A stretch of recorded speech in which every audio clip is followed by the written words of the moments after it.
உள்ளத்தை ஈர்த்தெழும் அருளிடும் பூக்கண்கள் சாயி தயவான எழில் வடிவம் விடியல் தரும் தாரகை புதிரும் சொல் தென்மழை சாயி குரல் அன்பு ஒளிரும் தேனிருக்கும் செண்பக பூவாசங்கள் அள்ளி வரும் அடைக்கலம் அருளும் பாதம் வினைகளும் மாயவே தினம் நாமம் சொல்லிட அற்புதம் 100 செய்யும் உள்ளிருக்கும் மாயவன் சாயியே ஞானமெல்லாம் உயிர்களாய் நிறைந்திருக்க பூமணம் கொண்ட உனை பூஜித்து பூமாலை பாமாலையோடு தந்தே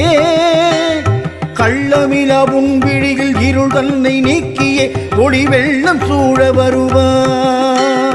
ஷீரடிப்பதி வாழும் புகழ் சாயிநாதனே என்னப்பா உன் பாதம் சரணம் ஷீரடிப்பதி வாழும் புகழ்